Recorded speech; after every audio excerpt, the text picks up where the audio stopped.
আমাকে হত্যার উদ্দেশ্যে উত্তর একটি বাসা বাড়িতে দীর্ঘ 2.5 ঘন্টা রেখে তারা বিভিন্নভাবে আমার উপর অত্যাচার করেছেন।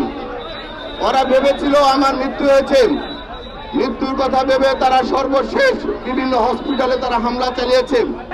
আপনারা জানেন বাংলাদেশের একটি পরিস্থিতি যেখানে ছাত্র আন্দোলন এবং ছাত্রদের যে দাবিটা, এই দাবির সাথে আমরা সকলেই একমত ছিলাম।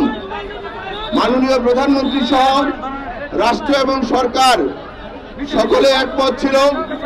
কিন্তু অত্যন্ত দুঃখের বিষয়, যারা কিছু কিছু স্বার্থবর্তী লোক আছেন, তাদের স্বার্থের কারণে আজকে আমাদের সন্তানদেরকে রাজপথে আনতে বাধ্য করা হয়েছে এবং সন্তানদেরকে সামনে দিয়ে একটি রাজনৈতিক মহল তাদের স্বার্থ হাসিল করার জন্য তারা এই সাধারণ মানুষের উপরে আজকে যেভাবে আতঙ্কিতভাবে মানুষের জানমালের উপরে যে ধরনের ক্ষতি করছে। বিশেষ করে গত 19 তারিখে আমি যখন আমাদের ছাত্রছাত্রী এবং আমাদের এলাকাবাসী সবাইকে নিয়ে যখন আমরা চেয়েছিলাম একটি সুষ্ঠু সমাধান করে দিয়ে মানুষের জানমাল যেন নিরাপদ থাকে, সেই কাজটি যখন ঘর থেকে বেরোচ্ছিলাম, অত্যন্ত দুঃখের বিষয়, খুনিরা রাজপথের নামে আমার উপরে এবং আমাদের কর্মীর উপরে এবং আমার কর্মীর উপরে তারা ঝাঁপিয়ে পড়ে আমাদের জুয়েল মোল্লা সহ আরো একজনকে নির্মমভাবে হত্যা করেছে। আমাকে হত্যার উদ্দেশ্যে উত্তর একটি বাসা বাড়িতে দীর্ঘ 2.5 ঘন্টা রেখে তারা বিভিন্নভাবে আমার উপর অত্যাচার করেছে। ওরা ভেবেছিল আমার মৃত্যু হয়েছে, মৃত্যুর কথা ভেবে তারা সর্বশেষ বিভিন্ন হসপিটালে তারা হামলা চালিয়েছে। যেহেতু আমাকে মাননীয় প্রধানমন্ত্রীর সার্বিক সহযোগিতা এবং দোয়ায় আমি উদ্ধার হয়েছি, পরবর্তীতে উন্নত চিকিৎসার জন্য যেহেতু আমার মাথায় আঘাত করা হয়েছে, আমার মাথায় আমি গুলিবিদ্ধ অবস্থায় ছিলাম, মাননীয় প্রধানমন্ত্রীর সহযোগিতায় এবং ডাক্তারদের পরামর্শে আমি দেশের বাইরে চিকিৎসার জন্য চলে যাই এবং আজকে আমি চিকিৎসা শেষে দেশে আসছি। আমি সবার কাছে দোয়া চাই আমরা যেন সবাই ভালোবাসে থাকি, কারণ এই দেশটা সবার স্বাধীন দেশ। বঙ্গবন্ধু স্বাধীন করে দিয়েছেন, বীর মুক্তিযোদ্ধাদের রক্তের বিনিময়ে, শহীদদের রক্তের বিনিময়ে স্বাধীন দেশ।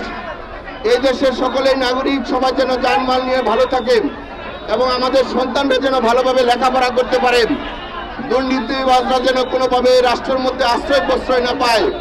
সেজন্য যেহেতু আমি এখন অসুস্থ, আমার মাকে আপনারা জানেন এই গাজীপুরের মানুষ লক্ষ লক্ষ মানুষ মেয়র বানিয়েছে। আমার মাকে হত্যার জন্য দিনে এবং রাত্রে আমার বাসায় আগুন দিয়েছে এবং আমার বাসাটা তছনছ করেছে। প্রশাসনের সহযোগিতায় আমার মা নিরাপদ হিসেবে আছেন। যেহেতু আমি এখন অসুস্থ, আমি সকল কথা সঠিকভাবে বলতে পারছি না, সেই হিসাবে সবার কাছে সহযোগিতা চাই। রাজনীতিরা রাজনীতি করুক, যারা দেশ চালাবে তারা যেন সুষ্ঠুভাবে চালাতে পারে, কোনো দুর্নীতিবাজ, কোনো অনিয়ম, কোনো খুনিরা যেন কোনোভাবে আশ্রয় প্রশ্রয় না পায়। প্রশাসনের কিছু গাপ্তি মেরে থাকা দুর্নীতিবাজ কর্মকর্তারা আজকে মাননীয় প্রধানমন্ত্রীকে প্রশ্নবিদ্ধ করছেন। আমরা চাই একটি আলোচনার মাধ্যমে সুষ্ঠু সমাধান হোক। আমাদের সন্তানরা স্কুলে লেখাপড়া করতে যাক, বিশ্ববিদ্যালয়ে লেখাপড়া করুক, মেধা যাদের আছে তারা চাকরি ব্যবসা করুক, সকলকে নিয়ে যেন আমরা ভালো থাকতে পারি। কিন্তু কারো মায়ের যেন বুকের রক্ত না ঝরাতে হয়, জুয়েলের মতন সন্তানরা যেন আর শহীদ না হতে হয়, সেজন্য আমি রাষ্ট্রের সকল নাগরিকদের প্রতি অনুরোধ করব এবং রাজনীতি ব্যক্তিদেরকে অনুরোধ করব, আপনারা আলোচনা করে সুষ্ঠুভাবে সমাধান করেন। বঙ্গবন্ধুর কন্যা মাননীয় প্রধানমন্ত্রীর থেকে দেশপ্রেমিককে অন্য কেউ হতে পারে না। সেই জায়গায় মাননীয় প্রধানমন্ত্রীর সাথে আলোচনা করে সুষ্ঠু সুন্দরভাবে সমাধান দেব। কারণ আজকে আমাদের দেশের সেনাবাহিনীরা তারা আইন শৃঙ্খলার দায়িত্ব নিয়েছেন, তারা আমাদের দেশের প্রেমিক, তারা আমাদের দেশের নাগরিক। সেই হিসাবে সবাই আর ভাঙচুর না করে, আর কোনো মায়ের বুক খালি না করে, আর কোনো সন্তান, কোনো ভাই বোনের যেন রক্ত না ঝরে, সেজন্য আমি অনুরোধ করব সকলে শান্ত থাকে, আলোচনার মাধ্যমে সুন্দরভাবে সুষ্ঠু একটি সমাধান করে দেই। আমাদের সন্তানরা লেখাপড়া করুক, আমাদের মানুষ যেন ন্যায্য মূল্যে তারা খাদ্য পায়, তারা যেন তাদের কর্মটা পায়। সেজন্য যে অবস্থায় আছি সবাইকে সহযোগিতা করব। আমরা রক্তপাত চাই না, আমরা শান্তিপূর্ণ অবস্থান করে থাকতে চাই।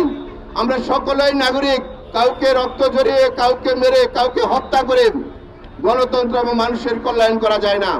সেজন্য আসুন আমরা আলোচনার মাধ্যমে আমাদের সকল কিছু সমাধান করে মাননীয় প্রধানমন্ত্রীর মাধ্যমে দেশটা যেন সুন্দরভাবে চলে।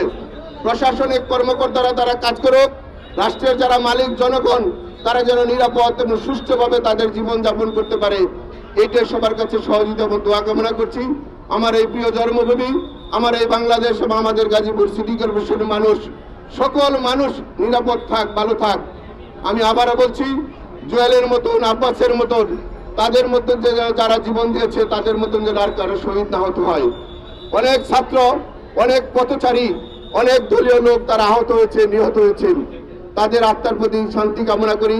আল্লাহ সবাইকে মাফ করে দিয়ে বাসী করুক এবং আমরা যারা আহত আছি, যারা সুস্থ আছি, সকলে যেন নিরাপদ থাকতে পারি। এটা আপনার আমার সকলের প্রিয় জন্মভূমি, কাউকে ছোট করে কেউ বড় হতে পারে না। সেই হিসাবে সবার সাথে আলোচনা করে সুন্দর একটি পরিবেশ তৈরি করে যেন রাষ্ট্র, সরকার এবং জনগণের যেন জানমাল নিরাপদ থাকে। নিরাপত্তার জন্য যা যা প্রয়োজন আমাদের পক্ষ থেকে আমরা সবকিছু করব। বাঁচি একসাথে বাঁচবো, লড়ি একসাথে লড়বো, মরি একসাথে মরবো। প্রিয় জন্মভূমি, শহীদের রক্তের বিনিময়ে দেশ, আমরা সকলেই একসাথে থাকতে চাই। সবার সন্তানকে ভবিষ্যৎ সুশিক্ষায় মানুষ করতে চাই, এটি সবার কাছে কামনা করি।